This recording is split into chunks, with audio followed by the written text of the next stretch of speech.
Alors, traitons cet exercice, c'est-à-dire c'est l'exercice 4 où on me donne une fonction f de alpha x qui est égale à la cosinus de alpha x. Et c'est une fonction qui est de type périodique.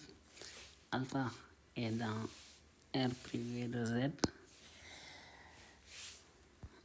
Et la fonction est définie sur, sur moins pi pi. Tu peux dire pour tout, ouais.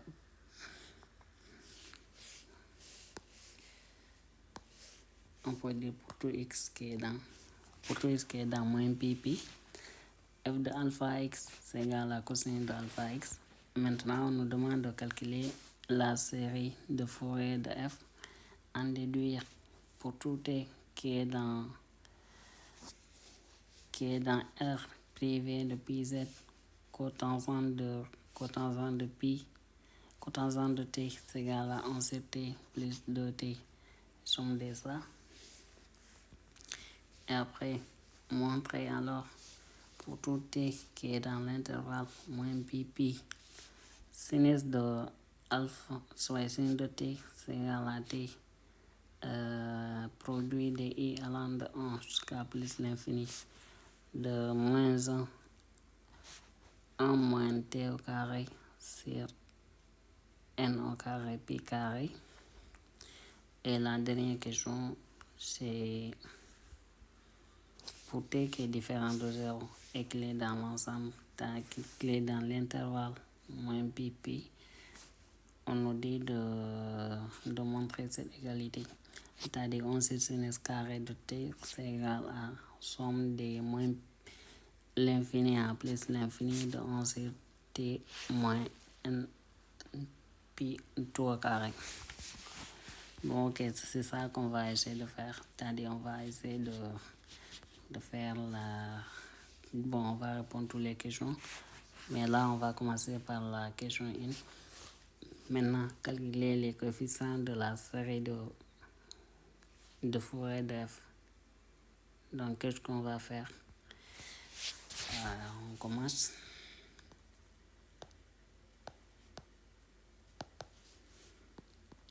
Petit a, les coefs.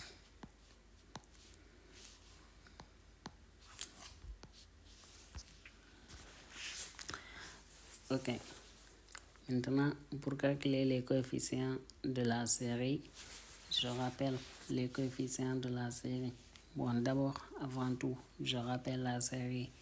La série de Fourier, je le note toujours comme ça, Sn de x qui est égal à 0 de f sur 2 plus somme dn allant de 1 jusqu'à plus l'infini de an cosinus de nx plus bn sinus de nx. Maintenant, ici, quand on me demande de calculer les coefficients, qu'est-ce qu'il me reste à faire?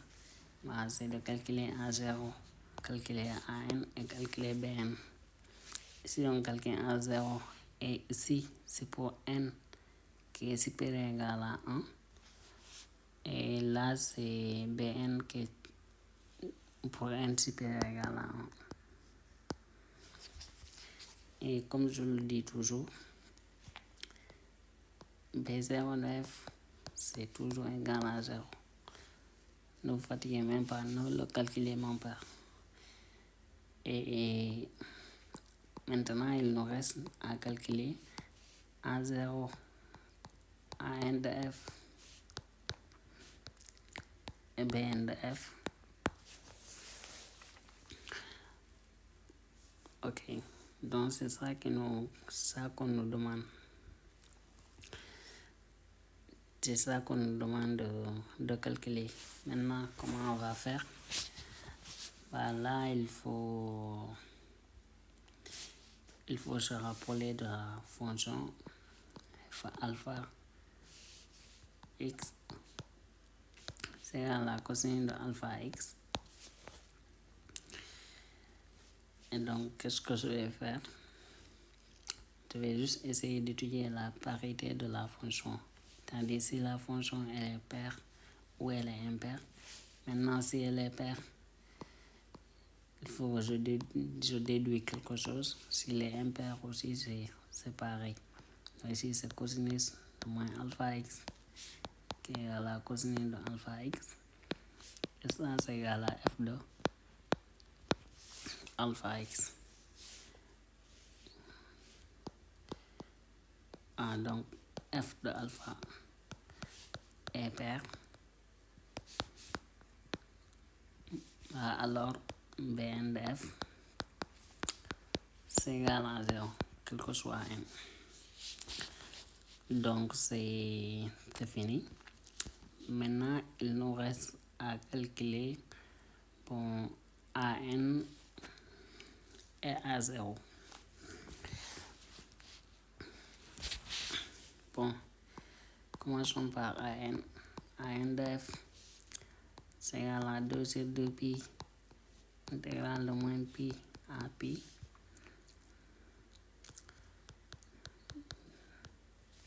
F de t de alpha cosinus de nt, d de t. Et ça, c'est égal à 2 sur pi, intégrale de 0 à pi de f de alpha t cosinus de nt, d de t. Et ça, c'est égal à 2 sur pi, intégrale de 0 à pi de cosinus de alpha t avec cosinus de nt, d de t. Maintenant, c'est ça qu'on a. C'est-à-dire, pour calculer cette intégrale, on a plusieurs moyens de le faire. Mais quand on essaie de faire intégration par partie, là, on va intégrer jusqu'à, je sais pas, mais jusqu'à plus l'infini. Parce que ça va nous prendre trop de temps, tu vois. Par exemple, quand on pousse ça, c'est égal à u. Et ça, c'est égal à v'. Comment on va faire? On essaie de faire les primitives, etc. Donc, ça va nous prendre du temps. Maintenant, qu'est-ce qu'on peut faire? On a plusieurs méthodes. Soit on écrit cosinus de nt et cosinus de alpha t sous forme exponentielle et on essaie de calculer. Là aussi, ça peut marcher. Ou bien soit on essaie de transformer le produit de cosinus de alpha t et cosinus de nt par la linéarité. On utilise cosinus, les formules de cosinus, les formules hygiènes qu'on connaît. Et après, on essaie de rajouter. Je rappelle que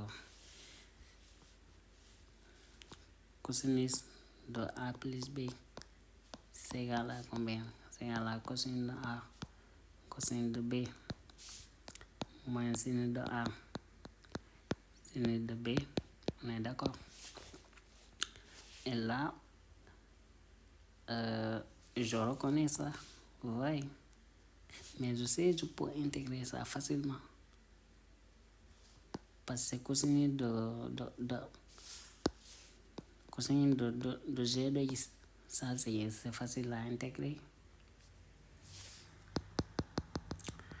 Donc, du coup, qu'est-ce que je vais faire? J'ai ça, ce qui est là.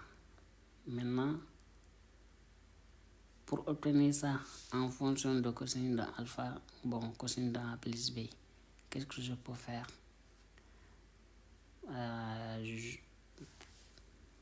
Évidemment, je vais soustraire parce que je vais m'arranger pour que ce terme s'annule ou bien ça simplifie et ça va rester juste ça. Cosinus de alpha, cosinus de A, cosinus de B. Donc, c'est ça qu'on va faire en fait. Et du coup, c'est pareil que dire de cosine de alpha t plus nt, c'est égal à cosine de alpha t cosine de nt moins sinus d'alpha t sinus de nt. On est d'accord? Et maintenant, je fais pareil. Je change juste, c'est moins nt égale à cosine de alpha t cosine de nt plus sinus de alpha t sinus de nt. Et maintenant, quand je fais la somme,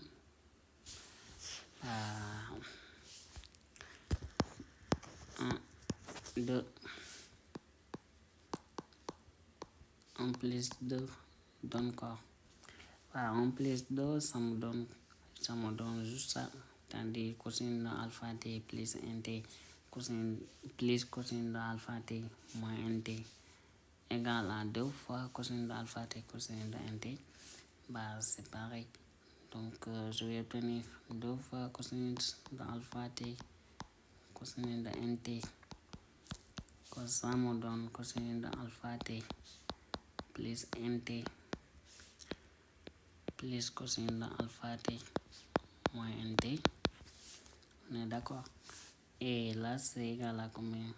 Tandis cosine de alpha t cosine de nt, c'est égal à 1 demi de cosine de alpha t plus nt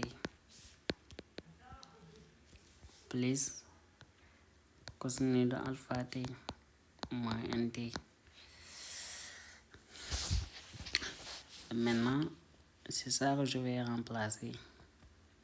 Maintenant, dites-moi, quand est-ce que ça c'est bon? Et je peux améliorer aussi cette somme, cette expression, je peux l'améliorer en disant c'est cosinus de alpha plus n t plus cosinus de alpha moins n t. Et ça, vous savez ça, je peux l'intégrer. Mais quand est-ce qu'on intègre cosinus de ax par exemple? Quand on l'intègre, par exemple de epsilon à epsilon plein, quand on va intégrer ça, dx, on dit ça c'est égal à 1 sur a. Après c'est sinus de ax, on est d'accord? Epsilon plein. Mais pour que ça soit vrai, il faut que a soit différent de 0. Vous voyez? Et donc là, ça pose problème. C'est-à-dire ici, il faut que alpha soit différent de n.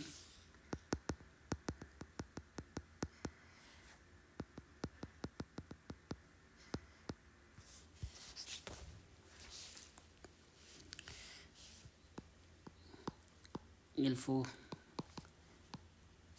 que alpha soit différent de n pour qu'on puisse intégrer.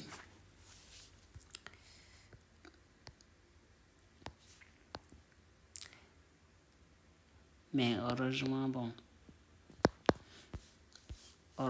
alpha est dans R privé de Z. Et Z, c'est l'ensemble des entiers. Donc, si alpha est dans R et il n'est pas dans Z, donc il est forcément différent de N. Pourquoi? Parce que Z contient, je dirais tous les entiers pairs et tous les entiers négatifs et positifs.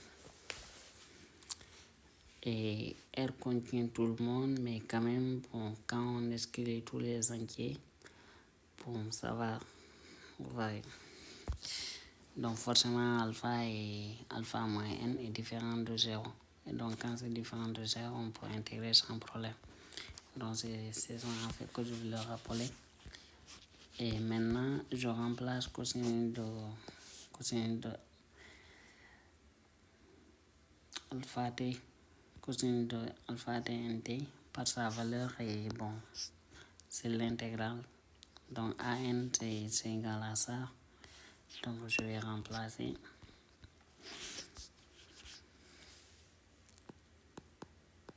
AN de F c'est égal à 2 sur pi intégrale de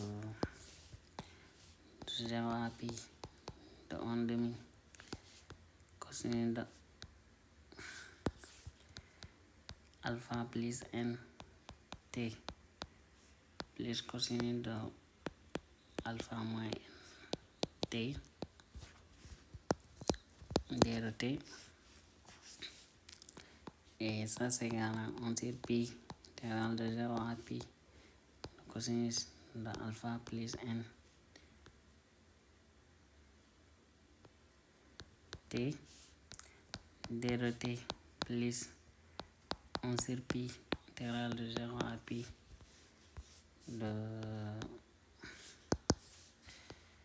cosinus de alpha moins n t d de t. Et ça vous savez intégrer.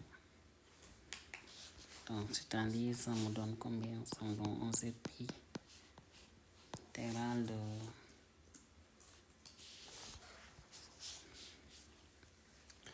quand tu intègres c'est facile.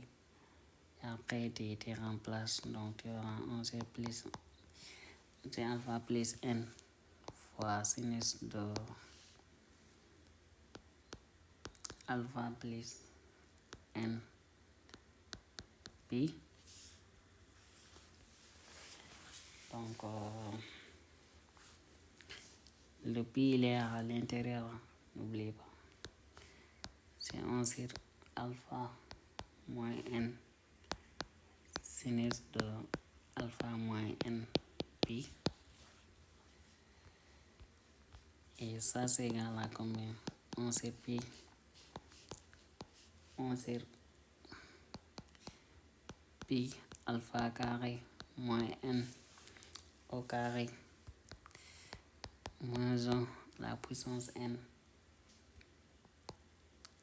de alpha sinus de alpha pi. Pourquoi? Parce que c'est très facile en fait. Je réduis au même dénominateur et quand tu réduis au même dénominateur, tu vas trouver, par exemple, ici, tu sais, on peut trouver le dénominateur, ce qui est là. Maintenant, ce qui reste, c'est de développer cette expression. On le développe si vous voulez. Ouais. Et après ça aussi, on le développe. Quand on développe les deux expressions, on va obtenir des sinus de alpha pi cosinus de np. Après, bon, plus cosinus de alpha pi cosinus de, par exemple, cette expression sinus de alpha plus n pi. Ça c'est égal à sinus de alpha pi cosinus de np. Après c'est plus sinus de np cosinus de alpha pi. Ça vaut 0. Donc l'expression vaut 0. Et là, ça vaut moins 1 à la puissance n. D'où cette moins 1 qui est là. Donc du coup, ça, c'est ce qui est là. Et maintenant, quand il y a addition, bon, vous savez faire ça. Ok, c'est un truc qui est facile. Donc AN de F, c'est égal à 1 sur pi de moins 1 à la puissance n fois 2 alpha sin de alpha pi sur alpha carré moins n carré.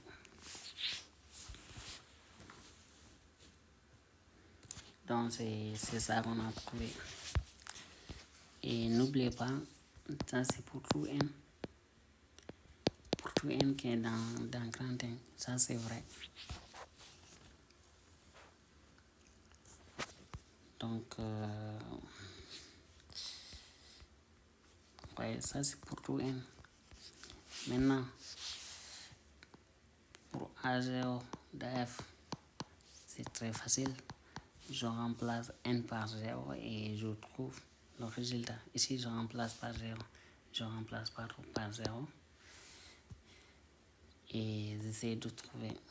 Donc, moins 1 la puissance 0 de alpha, c'est de alpha pi sur alpha carré moins 0 carré. Ça, c'est égal à 1 sur pi de alpha sinus de alpha pi sur alpha au carré. Ça, c'est égal à 1 sur pi de sinus de alpha pi sur alpha. Donc c'était ça, en fait. C'est 2 sinus de alpha pi sur pi alpha. C'est bon. Bon, maintenant, l'autre, c'est vrai. Tandis l'autre, c'est pour n supérieur égal à 1. Tu as n de f, c'est égal à 1 sur pi moins 1 la puissance n de alpha sinus de alpha pi c'est alpha carré moins n carré. Donc maintenant qu'est-ce qu'il reste à faire? Donc on m'avait demandé de calculer les coefficients et calculer A0, AN pour n supérieur à 1 et B0 c'est égal à 0 et Bn de f pour n supérieur égal à 1 qui est égal à 0 parce que la fonction est paire. Et j'ai répondu à la question. Maintenant, si je veux, je pourrais ajouter, c'est-à-dire le fait que la fonction f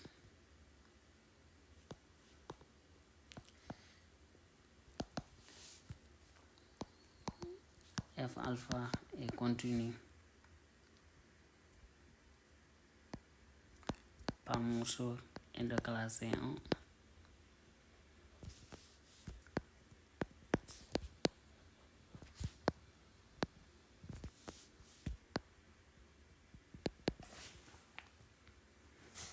Et donc, du coup, je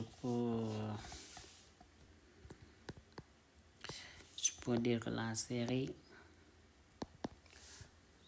de Fourier de f alpha, ouais, converge simplement et même uniformément, ouais, ça converge uniformément parce que la fonction est continue et de classe 1 par morceau et aussi elle est depuis périodique, ouais. Donc ça converge vers de alpha sur R. Voilà, ce qui implique pour tout t qui est dans moins pp, on a ça, c'est-à-dire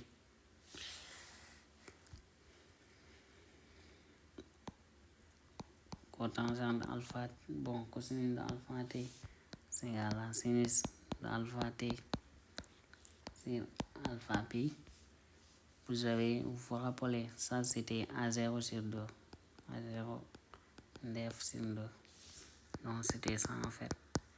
Il y avait 2 au numérateur et le 2 au dénominateur qui divisait à 0 dans le sens simplifié. Et maintenant ça c'est plus la somme allant de 1 jusqu'à plus l'infini de moins 1 à puissance n de alpha sin de alpha pi sur pi alpha carré moins n carré cosinus de nt. Bon, en fait j'avais oublié depuis le début un pi qui est là Et ah oui, je ne l'ai pas oublié en fait. Merci. Je ne l'ai pas oublié. Bon, c'est bon. Donc c'est ça. Et donc, c'est bon. Donc maintenant, c'est ça ma série. C'est ça la série de Fourier.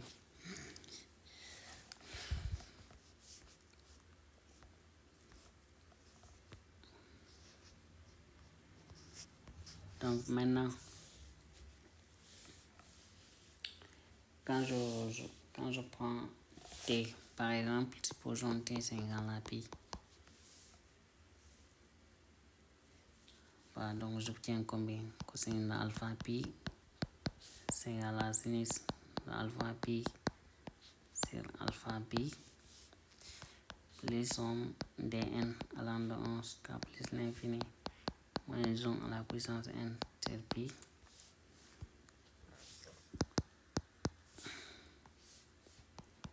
de alpha pi, de alpha sinus de alpha pi sur pi, alpha carré moins n au carré, cosine de alpha, cosine de np.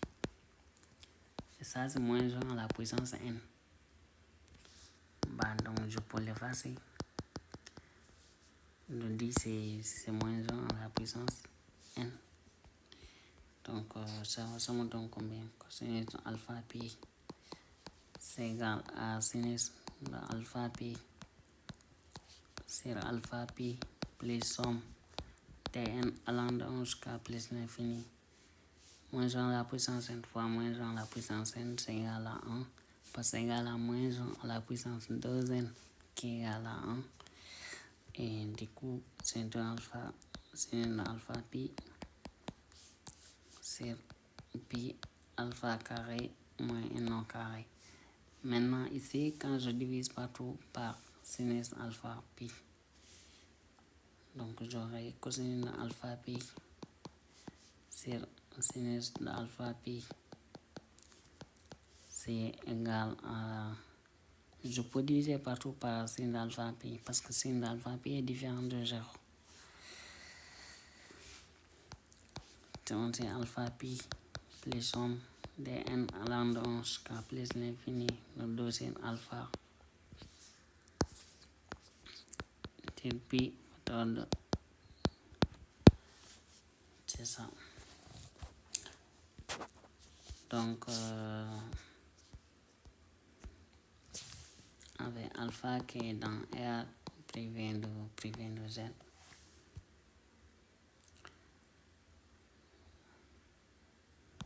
Donc, posons par exemple T c'est égal à alpha pi, ce qui est là. Maintenant, donc, ce qui implique alpha c'est égal à T sur pi. Maintenant, on remplace. Donc, on obtient combien? On obtient, bon,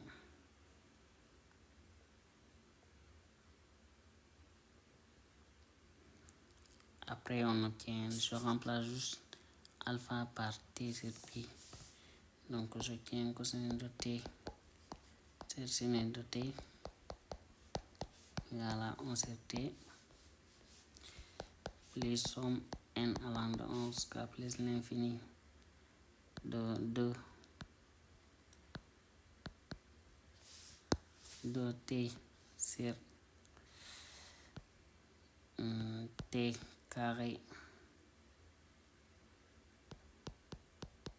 pi carré moins n au carré.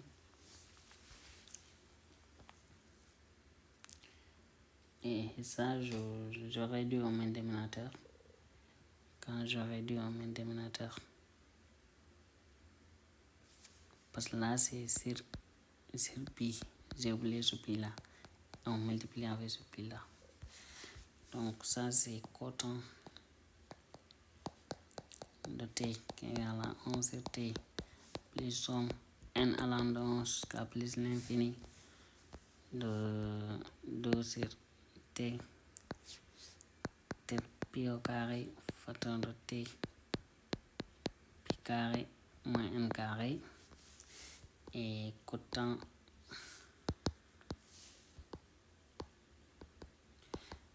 de t c'est égal à 1 sur t plus somme n allant de 1 jusqu'à plus l'infini 2 sur t tourne t au carré moins n carré pi carré. On est d'accord?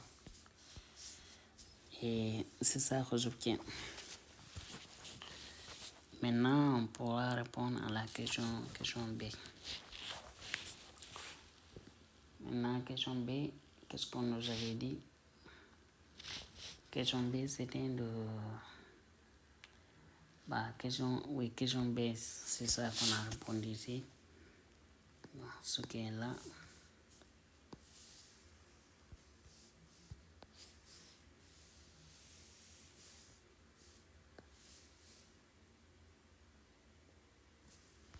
Mais bon, c'est bon. Donc, question C, c'est quoi? Question C, c'était pour tout t qui est dans moins pp. T différent de 0, c'est-à-dire 1 sur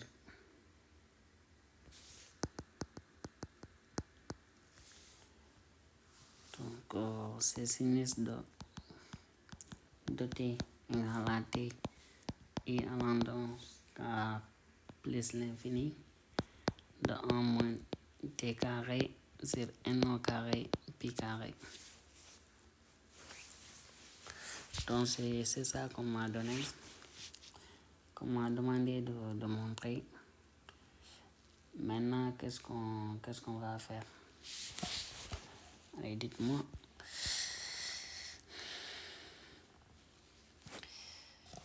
Donc si je prends mon x0 pour mon x qui est dans l'intervalle 0 pi, par exemple, et je définis ma fonction f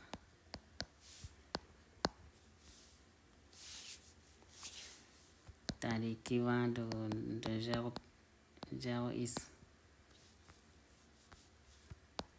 vers r et qui est associé à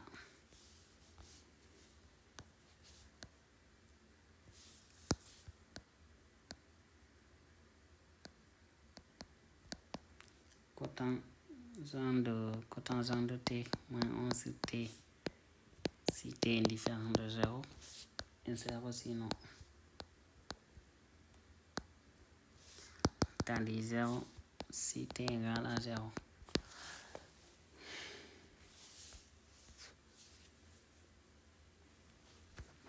Et donc du coup on obtient quoi? D'après la question B, c'était cotant de t 1 sur t plus somme n allant de 1 jusqu'à plus l'infini de 2 t sur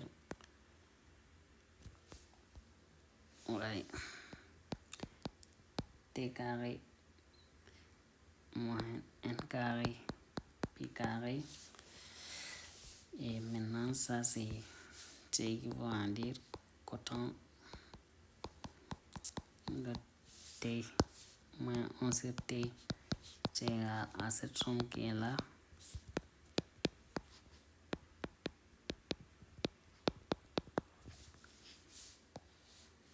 Et ça c'est f de t. Donc c'est équivalent à dire f de t c'est égal à la somme de n allant de 1 jusqu'à plus l'infini de 2 sur t carré moins n carré pi carré. Et maintenant comme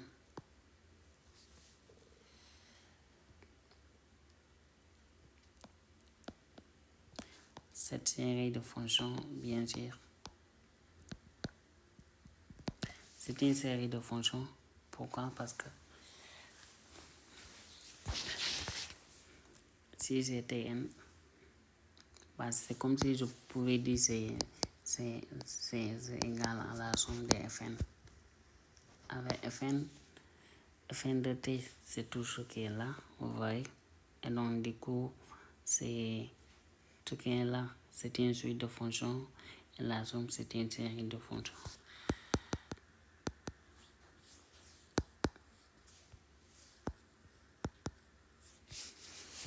Donc, cette série de fonctions converge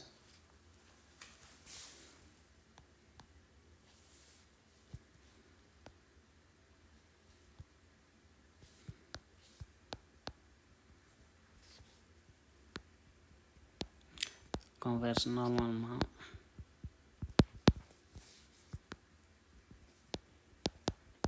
sur 0x. Pourquoi? Parce que comme je vous ai dit, quand je prends ça, je le dis, c'est mon Fn de t. Bah, vous savez, valeur absolue de Fn de t, c'est égal à valeur absolue de t, c'est t carré moins m carré pi carré, on est d'accord. Et is est dans 0x, donc je peux dire c'est de t, c'est t au carré plus n au carré. Ça, on est d'accord. Et ça, c'est inférieur à 2t sur n au carré pi carré. T est dans 0x. Et dans ce truc,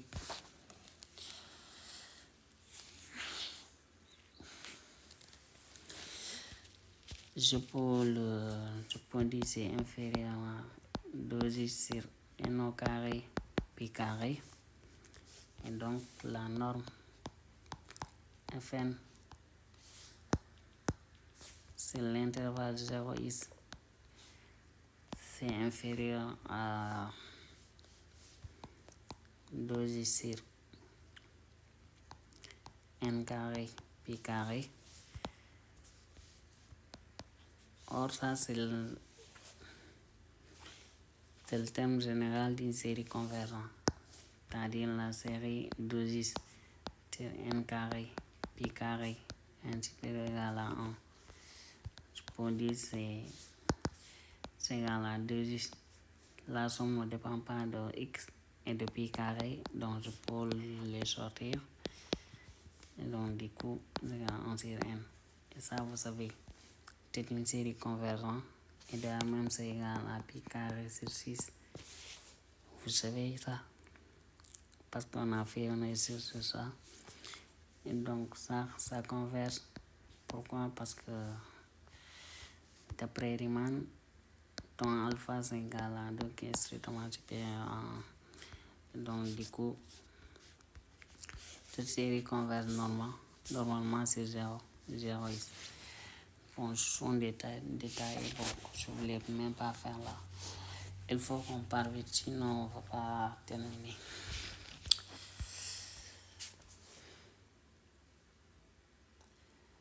Donc, du coup, on a terminé. Maintenant, comme ça converge normalement. Donc, et l'intégrale de 0 à x de f de t d de t, c'est égal à la somme dn allant de jusqu'à plus l'infini. L'intégrale de 0 à x de t, c'est t carré moins n carré pi carré d de t. Ça, c'est équivalent à dire c'est log de sinus de x sur x qui est égal à somme dn allant donc jusqu'à plus l'infini.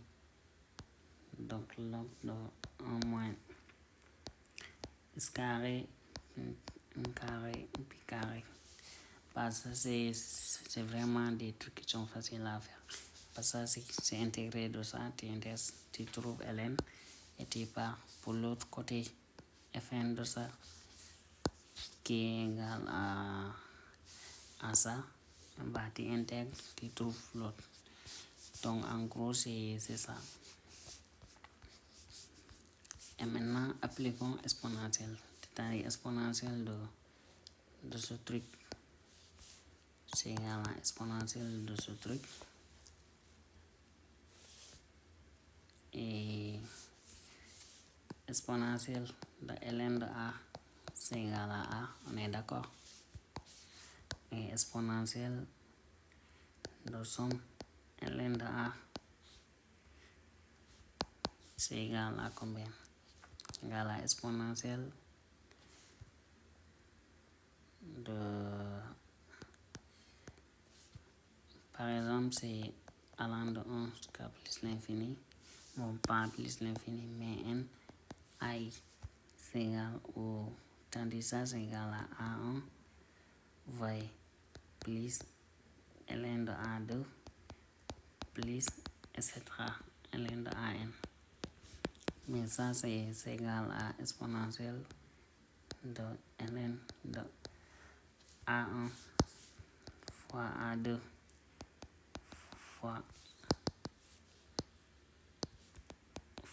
an. On est d'accord? Ça, c'est égal à quoi? C'est égal à exponentielle de ln du produit dans ce cas n de ai. Et ça, c'est égal à de i allant dans ce cas n de ai. Donc, c'est pareil en fait. La exponentielle de ce truc revient à dire c'est le produit i ou n allant dans ce cas plus l'infini de ce qui est là juste sans le logarithme. Donc c'est ça exactement. Et maintenant je peux dire ça c'est sin de x sur x qui est égal à produit i allant dans n allant dans ce cas plus l'infini de 1 moins x carré sur n carré p carré.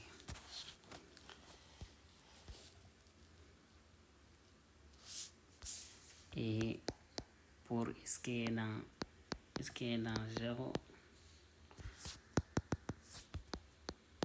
pi, c'est bon. Et maintenant cette fonction, quand on regarde la fonction, c'est une fonction qui est impaire, voyez. Donc la fonction elle est impaire.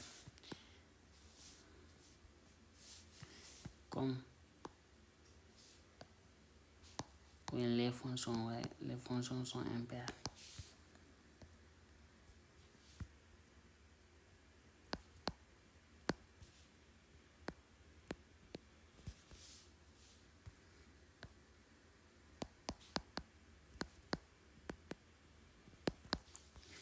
Comme les fonctions sont impaires et nul en 0, oui.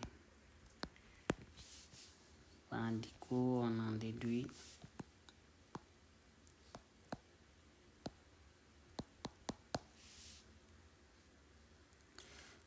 le résultat. Le résultat demandé de la question c'est-à-dire quel que soit ce qui est dans l'intervalle moins pi. Autrement dit, c'est sinus de t c'est égal à t produit de i allant de 1 jusqu'à plus l'infini de 1 moins t carré sur n carré pi carré. C'est bon. Maintenant, il nous reste à faire la question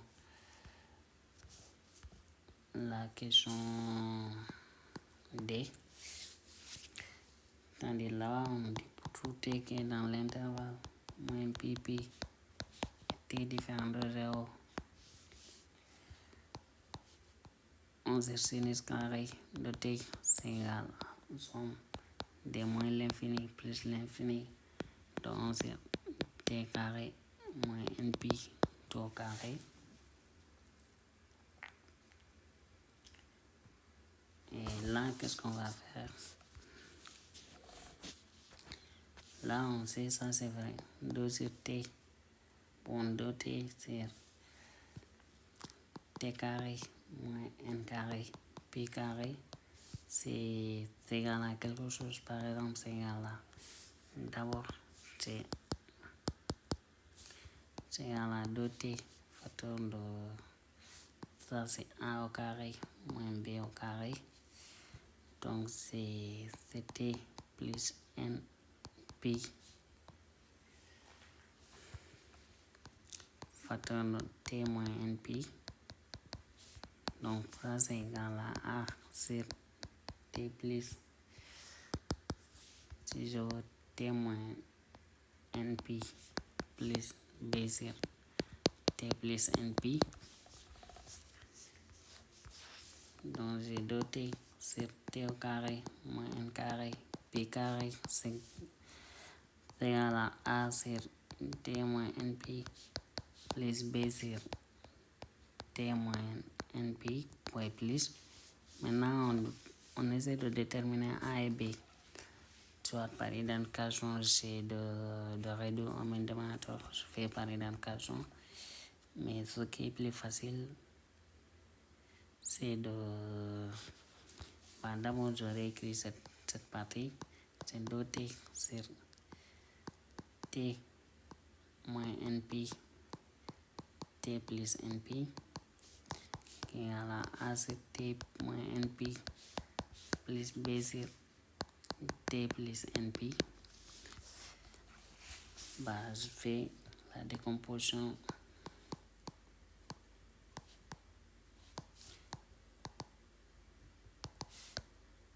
en éléments simples.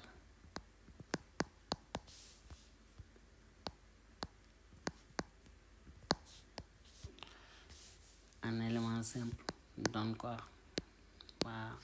La décomposition en éléments simples nous évite de faire parfois plusieurs calculs. Il suffit juste de multiplier cette expression qui est là par ça.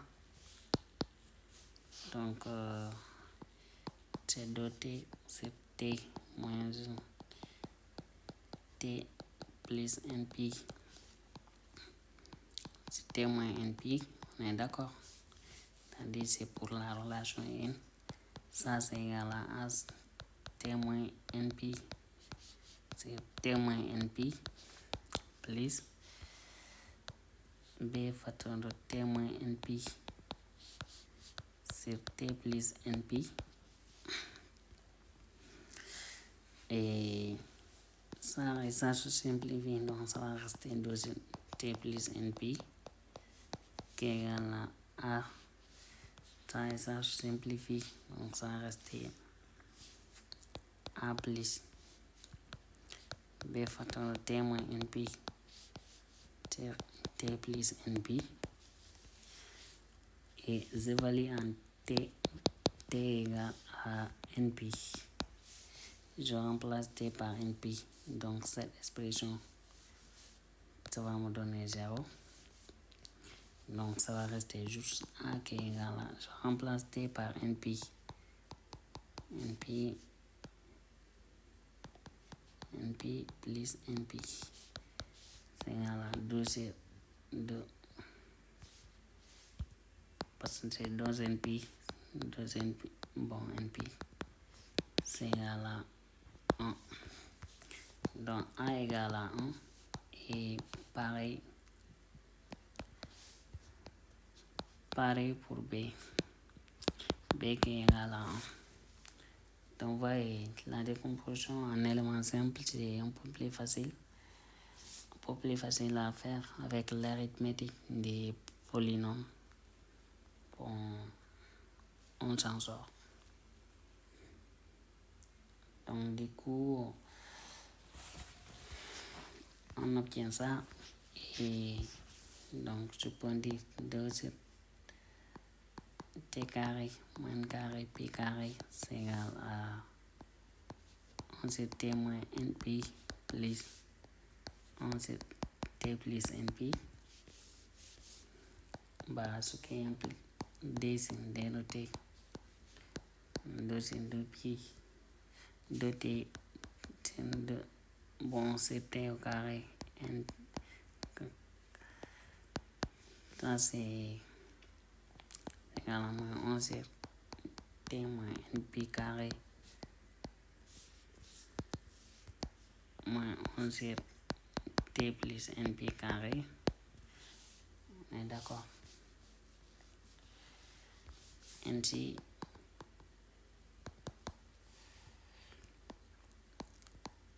on fixe ce qui est dans l'intervalle. Bon, dans l'intervalle 0 pi par exemple. Quand on fixe ici, la série de fonctions, c'est-à-dire la somme des d sur d de t pour n supérieur à 1, à cette série, elle converge normalement. Vous savez le faire maintenant. Converge normalement sur 0x.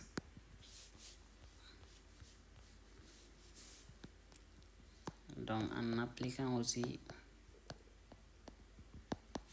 le théorème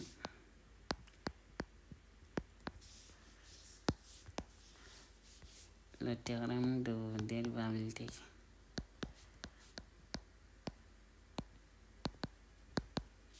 Le théorème de dérivabilité des séries de fonctions.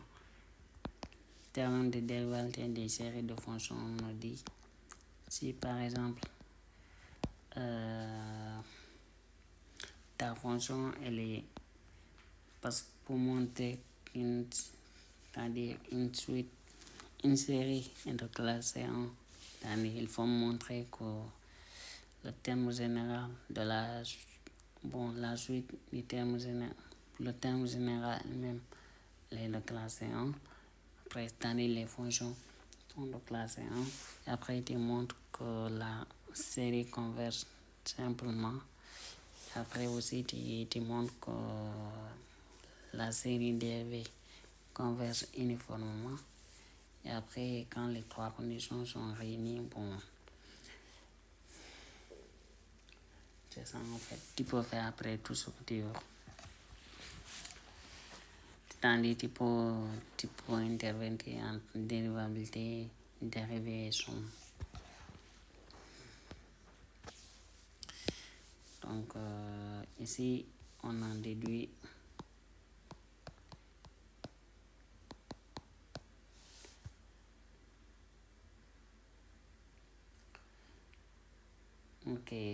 on a déduit que t associé à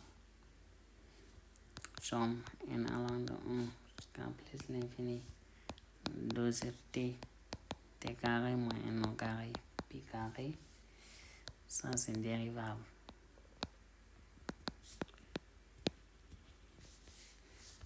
Ouais, c'est dérivable, c'est 0x. Donc ça dérivé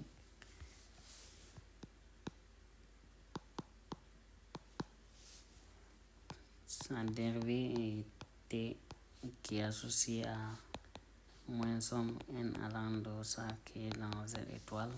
Il faut que n soit différent de 0 sur 1 sur t moins n pi au carré. Et ouais, donc du coup c'est ça qu'on a obtenu. Et maintenant en dérivant l'identité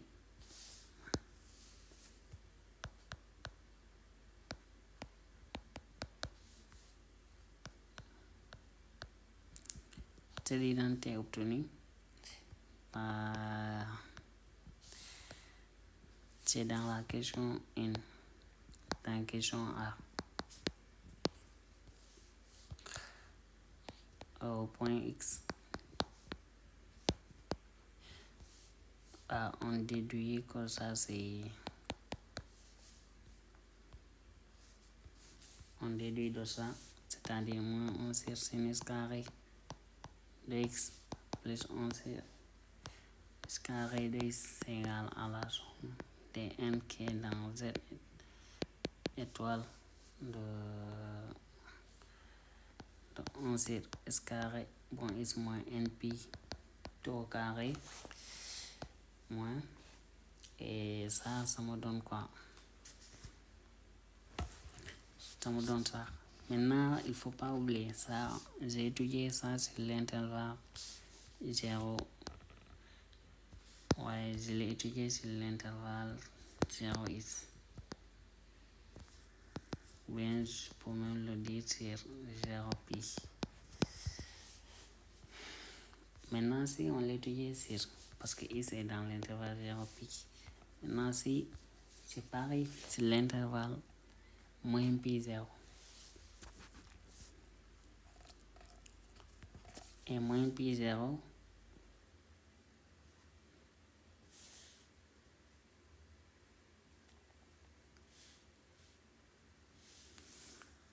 donc c'est-à-dire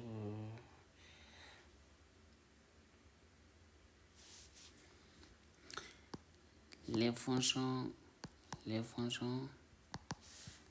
en présence, ouais, sont paires, temps paire. Les fonctions en présence c'est en paire. Cette relation aussi, elle s'applique. Ouais. Et cette relation vous sert. C'est maintenant moins pi privé de 0. D'accord. Par le résultat, c'est-à-dire